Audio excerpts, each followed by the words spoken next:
Hey,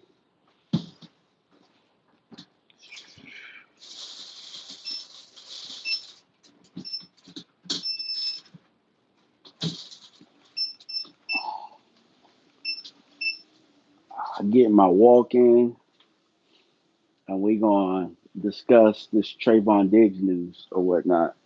Figured I might as well talk about it. Go live, see who what I'm saying, gonna tune in, and we're gonna definitely talk about it. What's going on, everybody? For the ones that's tuning in, make sure you hit that like button. Let me try and get this situated. What's going on? Whoever tuned in, what's going on with you? What's going on? Trying to get my little walk in. What's going on? Montour Delane in this draft. Yeah, I seen Foots do some work on it. What's going on? Robo DMV. Yeah, yes sir. Darrell says I ain't mad but not happy either. Yeah. To be honest with you, I'm actually happy about it. I am a Trayvon fan, but at the end of the day, it wasn't a good relationship for both sides. So they needed to do what they needed to do. I think it's a little bit too late, you know. But I don't know what the details are and if he can get on another team or during the playoff run and how that works or anything like that in the practice squad. But yeah, VI Cowboy said the drama finally over. Yep, that's kind of what it is, you know. For me, and hopefully I can offer some people, uh, a little bit of reprieve during this because I wasn't a big fan on how the things were treated or how this whole process was working. And, you know, um, I think that you're going to find that this isn't going to be the only move, right? Obviously, I think Eberflus is out of the building. He has to be out of the building because ticket holders ain't going to take it if he's coming back. Mike Aldana says, I won't be surprised if Trayvon ends up in Shot Town. So, people in the chat, I need you guys to do two things right now because I saw it on my phone. I don't know how. I was just going through Instagram while I was walking. I had to pause my walk. Um, and I saw from James Slater like 3 minutes ago that Trayvon was released. So I don't know that he can go find another team or anything like that.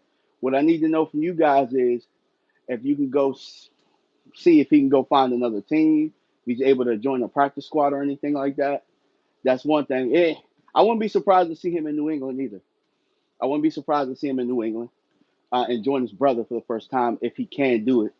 The second thing that I need to know is if there was any ramifications behind it or anything like that. I mean, we all know that there's bad blood there. We all know that. Third, man, hit that like button. Hit that like button. You know, So yeah, we got 27 people in here. Man, y'all hit that like button. Also, man, super chats are welcome as well. Those will definitely take priority. I'm actually glad to get back on and do a little bit of live work. I don't know if you guys have paid a. Oh wait, Michael Don said Stephon got felony charges coming down on him. Stingray, what's going on, Stingray? Yeah, I thought in the off season he would have been cut too, or they would have found a trade. And I honestly think too, and I know it's gonna sound bad, and I probably would have reacted, or fans probably would have reacted if they had gotten like a seventh round pick. What's up, JV? If it had been like a seventh round pick or something like that for him, people probably would have went crazy. But it is what it is. Um, Joseph Sandberg, I'm with it. Got to get a young cornerbacks experience. Yeah, it's always good when I see the chat talking to each other, man. Y'all make sure. Let's see. Daryl Jensen, he has terrible tape. I think his trade market was ass. Uh, I'm one of these people, right? Because I think ahead of time. So people think that I'm just like a Trayvon Homer. I thought last year you should have moved him. I thought you should have moved him last year when he still had a little bit more value. or Bland. I thought Bland should have got moved last year. At the trade deadline, around that time, I thought with Bland, even though he's coming off the injury, the last tape that Bland had was all pro tape. So you could have recouped that fourth rounder coming into this year, and you might have a better running back situation because Dallas is going to run into a situation where, hey, guess what? They got to draft a running back this year. There's no ifs, ands, or buts about it. You know, C. Burleson says the writing was on the wall. Absolutely, guys. And for those that have paid attention to what I've been saying it in shorts and stuff like that. You know, the relationship, the relationship wasn't a good one. So you just had to find a way to move on. You had to find a way to move on and cut your losses. Don't be afraid of it. Like I've been saying this. I said it on Twitter. I was like, you know, if he's not good for the locker room, and if he don't want to be here or however that's playing out, then cut him and take the losses. You know, I know that there was somebody in my comments who said it's not good business, but at the end of the day, it wasn't good business for Denver, but they found a way to make it work. You know, and build the team with, and they're still paying Russ. Like that Russell's salary is still on the books. And it's just like, if it's about football and if it's not a good mix and if it's just bad all around, then make the move happen. You know what I'm saying? Make it happen. You know, y'all flipping channels. Yeah, I think Tuck is on live too. And yeah, look, we flipping roles today. He probably in the studio, and I'm walking. I'm walking like Tuck be walking and stuff like that. So yeah, man, definitely. Y'all hit the likes everywhere. Y'all hit the likes everywhere because we all over the place. And hopefully we can get a cover three soon. I'm gonna talk to the fellas and we're gonna see what it is. Yeah, Mike. They Cowboys do be holding on to players too long. Um, the issue is they're not good with turnover. You know, they're not good with turnover, and with them holding on to players too long, I think that this whole drama aspect has they found a way to monetize the drama aspect. You know what I'm saying? That way you're looking at the Cowboys like it's a movie. You know what I'm saying? Because they are the show, but the drama is taking over football. Brandy said Murray not gone. SMH. I mean, I don't know, but yeah, I don't know if anybody. I don't know if anybody was able to find out whether or not Trey is able to go to another team. But I also think this is a factor, right? I didn't think he was hurt, right? And I made that known that there was nothing wrong with him and stuff like that. I do think that there is something there with his knee a little bit, and I say that with if you look at his back pedal he was extremely high with his back pedal. Like if you watch his technique, it looked like he was laboring. And my boy Elton said it. Okay, Trey got a clear waiver and pass a physical, and he good to go to another team. Okay, appreciate you, C. Appreciate you. Thank you. The pass and the physical part might be the issue. That might be the issue. I don't know. Because I don't know what that knee looking like. I don't know what the knee is looking like. Now, obviously, whatever team is getting damaged goods, but maybe the idea isn't so much getting him for this year, but it's building the future. I do know that Al Harris in Chicago definitely is probably going to be somewhere where I know that he is like a Trey whisperer. So we know that he works well with him. And let's just keep it a buck. Nashawn Wright is having a better year at corner than anybody in Dallas. You know, can we all agree to that?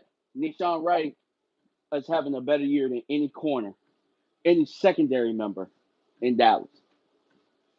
And so, with that being said, knowing that he's having a better year than all of the secondary, I think that probably will be something that Trey is looking into.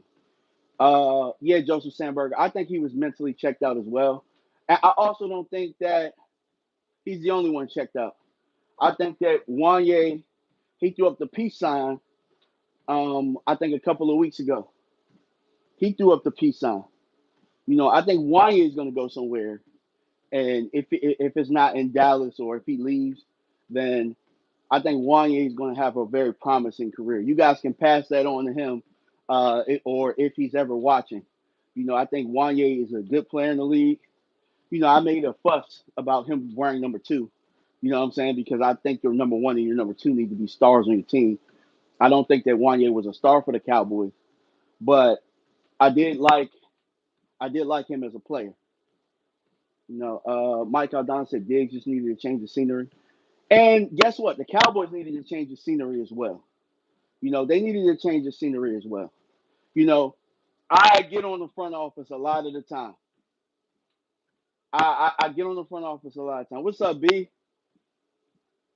What's up, B? He said I spoke to one of my sources and was a few things included. I know who the source was, so I believe it. You know, but I've been kind of tracking it too. I've been tracking it too, and I think that Trey wasn't getting along, from what I understand, with some of his teammates. I think there was a beat there. I've also heard some.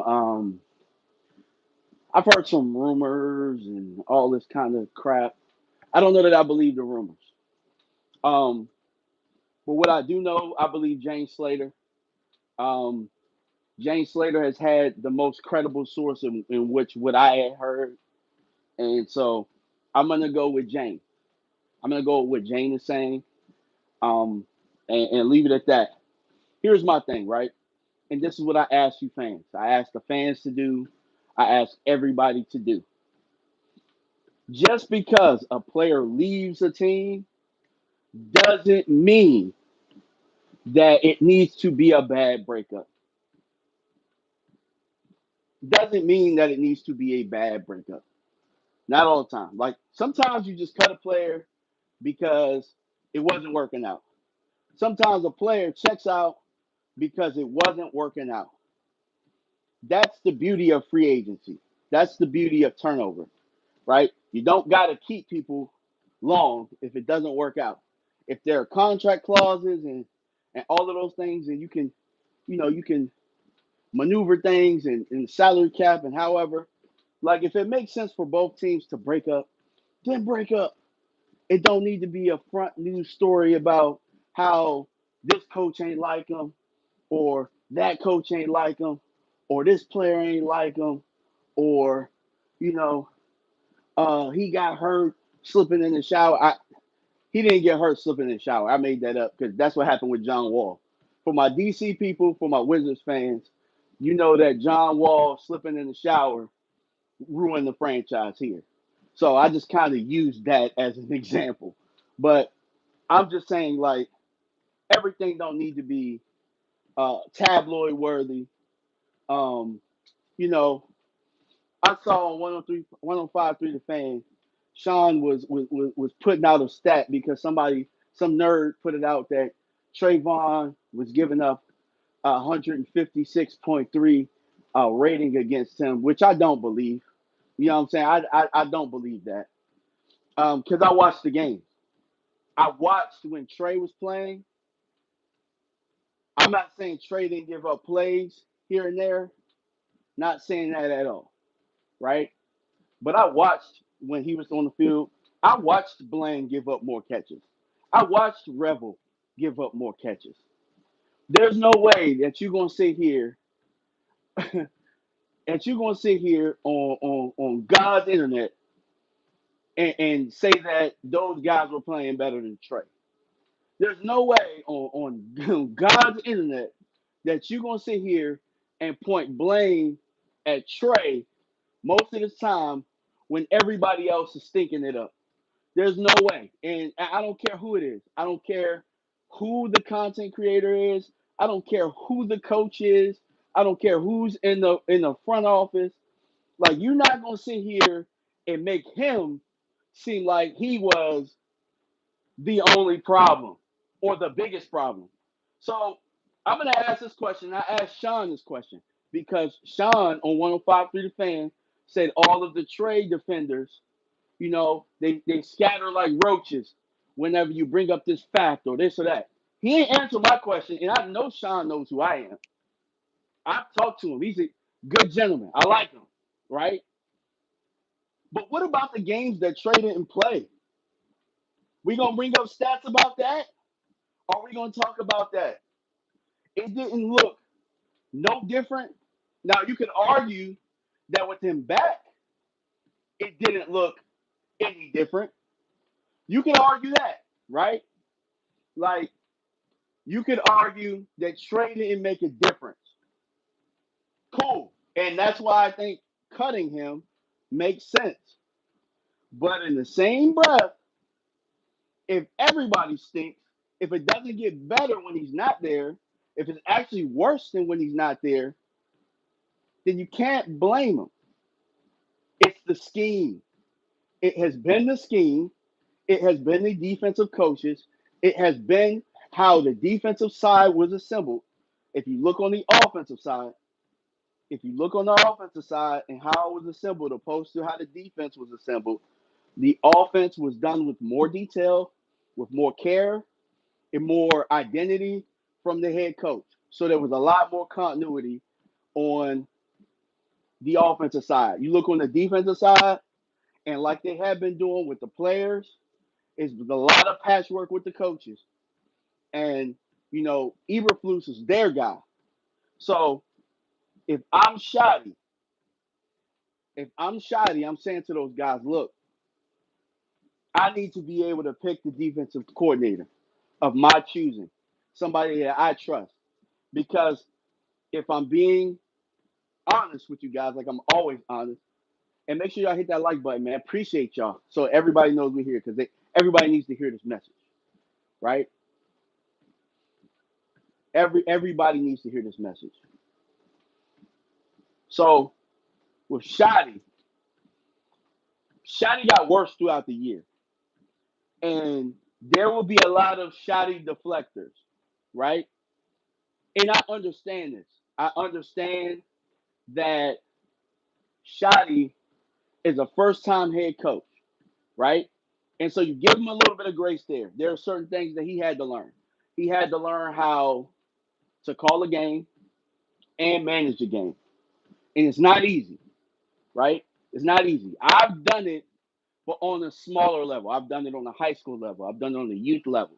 So there are certain there were growing pains that I had to learn as a coach, as far as managing the game, and also calling an offense and making sure that all your substitutions and all of that type of stuff. Like being a head coach, like your job never ends.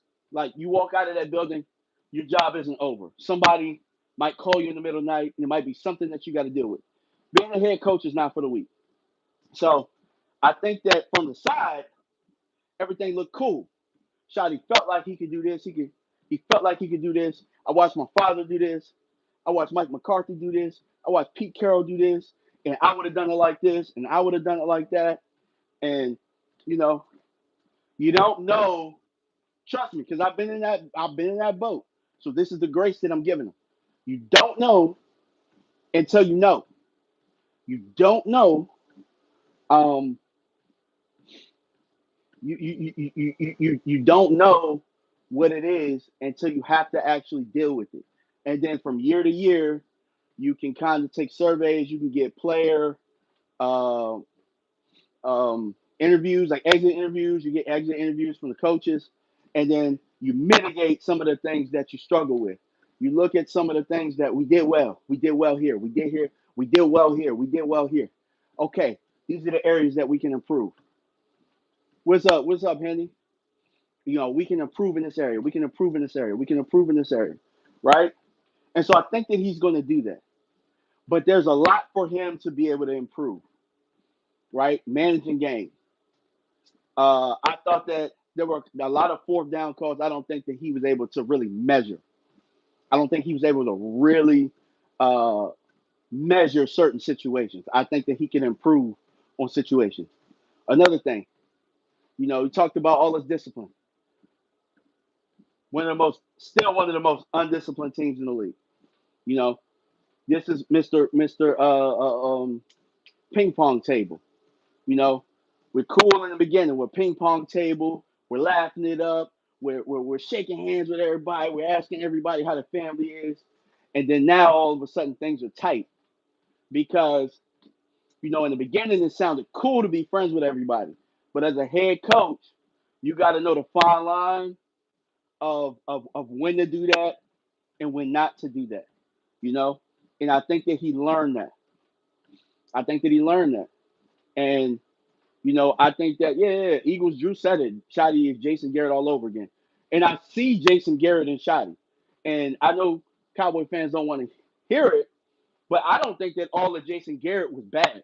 I think Jason Garrett similar to Shotty, which you got a top 10 offense, but you never found the right defensive coordinator that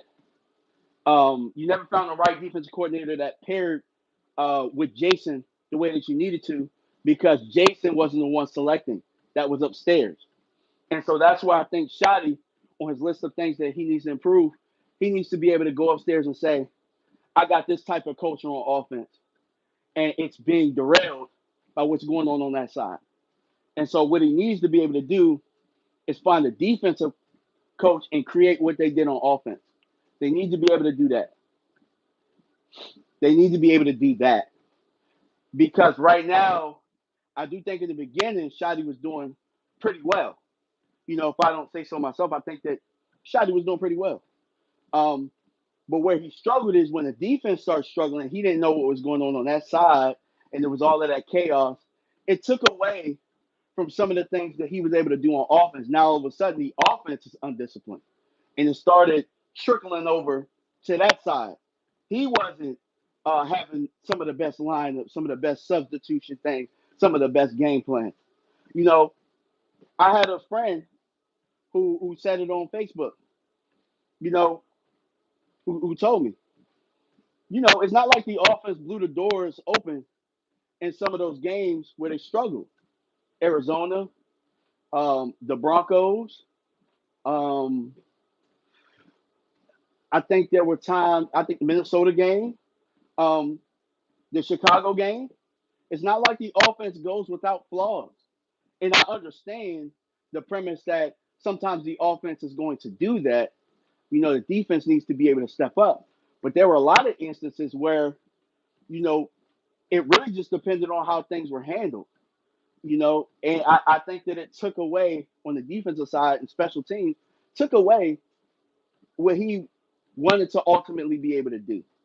So I wrap all that up with saying this. Dallas don't got time with how things are lined up. They ain't got time no more to waste on giving Shotty no grace. They don't got no. They don't have the time because you got maybe 2 more years with that. This was Dak's best year in my opinion. I personally think that watching Dak Prescott play quarterback this year, um, it was an honor to watch him play quarterback this year, and I think that it was wasted. And you know, with that being said, was he perfect? No, but how he was handling things this year, playing and with Pickens and everything, and I think that he's playing at a high level, a high level, and it's like you had a healthy Dak season that you wasted. He's getting older, so now it's like, man, what do we do? Because the team's going to look different next year. There are going to be people that go other places.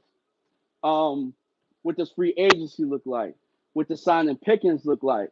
What does my interior line depth look like with Hoffman and Bass? You know, do I get a left tackle? Am I getting a right tackle? Like you wasted a year and you still need little things on offense like Javonte Williams. Do you sign him to a long term deal? You know, but ultimately you probably can't like that because when it came down to it, you didn't really run the ball. You didn't really run the ball like you said you were going to do. You didn't really impose your will like you said you were going to do. You actually went away from that. So I think ultimately, though, it really starts with they got to get Eberflus out of the building.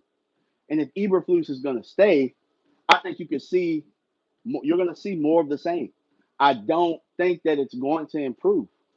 And I think that you're going to waste the window of Dak Prescott, personally, just looking at it. You know, I don't want to be that dude. I don't want to be the negative guy because I do know that negativity sells. But you don't know what you have until you get Eberflus out of that building. Now, with that, and we're going to talk about this. This is going to be some off season stuff to talk about. The right defensive coordinator. I think somebody said it in the chat. You know what I'm saying? Like, shoot, if y'all super chatted, I could I could put it up there and then go back to it. You know, but um, the right defensive coordinator. The right defensive coordinator is going to be able to bring it all together, and that's been an issue for a long, long, long, long, long, long time. I think that the issue last year was, and this is what I'm going to say, and I'm going to keep saying it, and I don't know if people agree, but I think you hired the wrong coach that was on staff last year. I think that Mike Zimmer should have been interviewed for a head coaching job if he was going to interview anybody, and you could have still built on that defense last year, who was still playing hard for you. They no matter how bad things got last year, that defense still played hard for Zimmer. They quit this year. So you're going to have to rebuild that. And now you're going to have to probably bring somebody else in that building, or you're going to have a super revamp on the defensive side and spend a lot of resources on the defensive side. Had you hired Zimmer, I don't think that you would have had to revamp so many resources, if that makes sense. So, you know, I think that Dallas is in a pickle, but it leaves a lot to talk about this offseason because there's so many different ways that this team can go. So for me, right, uh, I probably got a couple more minutes while I walk on the treadmill. Um, I put out a draft video yesterday. If you guys haven't checked it out, but I'm going to put out a lot more draft content. There's going to be something for everybody, right? There's going to be me talking about the prospects when I do these videos. I'm going to talk generally about them. It's going to be scheme fits, ideal fits, all that type of stuff. And then for the Cowboy fans who love draft talk, because ultimately, let's just keep it a buck. Cowboys fans drive draft talk throughout the nation. I'm going to leave something for the Cowboys fans to really have their imagination around. So I just did Jermard McCoy out of Tennessee, right? And it's like, why DMV? Why another guy coming off of injury? Or it's another risk. And it might be a risk, but if you look at it, and I hate to look at it like this, all of the draft prospects are always risks. They're always risks. With two first round picks, it might be a risk worth having should this cornerback be the guy that I think he is. But when I look at his tape from 2024, which he sat out the whole season. He was actually trying to get back for this season and did not play. But he had padded practices and everything. And I don't know if he had a setback or anything like that. Those are the things that I couldn't really find. But I do know that he was almost ready to play in October. And maybe they just pulled back because before all of this, he was a projected top 10 pick. So Jermard McCoy out of Tennessee, I did a draft video. Go check that out. Make sure you like, share that. Let me know what you think. I think I did a pretty good job on it. It's probably one of my better draft videos. It was quick, so it's like a 5-minute video. I think that, I want to probably keep them a little bit shorter for attention spans, but also I'm going to lay it out in a way that you get to the meat and potatoes without me having to do a whole full film session. And then you can just go ahead and be educated on who this person is, what to look for, and then you go find some stuff on your own. That's all the draft community really is about. And I know that, it really started with the Dallas Cowboys draft show, which Brian Broaddus did a hell of a job helping build that, really probably being the catalyst behind all of that. So When we do talk draft talk, Brian Broaddus, Botch, those are guys that I really really respect when it comes to that. Because when I first started, when I first started looking at prospects, uh, those were those were the guys that really got me on my game with that. With me with me watching the Cowboys break a lot, with me watching the draft show when it first started, not watching but actually listening, because when the draft show first came out, there wasn't no video, wasn't no interacting like this. It was you had to wait a couple times a week for the Cowboys to upload the podcast on the episode. So I thought that was pretty neat. And then with Vach, when I first started, my first time really encountering Vach was I did watch some of his videos when I started, but I didn't know who he was. And then, I was at Mark Holmes' house and we was talking draft, and Vach called in, and we've been cool ever since. So, check those guys out. I think they're doing some stuff at Crown Media. Hopefully, one of these days we can do some work. I definitely appreciate that. I'll definitely see if I can reach out to those guys so we can do some collab work. I appreciate their work. I know they like. I know Botch likes my work. I don't know Brian knows who I am really like that. Uh, Outside of Brian getting mad at something one of these times, but yeah, man. But if y'all don't have anything else, man, I'm probably gonna wrap this walk up in about 10 minutes. But yeah, Trayvon Diggs out of here, and guess what? It's good for both sides. Appreciate y'all for tuning in, man. Hit that like button if you haven't hit it on the way out. Also, man, make sure you share it. That way people can watch the playback. And what I'm saying, we can get it. Y'all also let me know in the comments too if y'all like these walks or whatnot. Because I ain't gonna lie to y'all. It's cold as hell out. It's cold outside. So I was like, yeah, I ain't doing that today. I'm not doing it. It's too cold outside. You know what I'm saying? Like, I'm not like these football players that go out there sleeveless and stuff. Like, my days of that are over. I'm a dad. I'm a dad of three. You know what I'm saying? A dad of three that happens to work from home. You know what I'm saying? So whenever I can drop one of these things or whatnot, I'll do it on a lunch break or something like that. And you know what I'm saying? That's what it is. And then, maybe later on we can talk about it. But y'all be on the lookout for cover three. I'll see if we can get something on the books. It might be tomorrow because y'all know we love Wednesdays. So appreciate y'all, man. We out.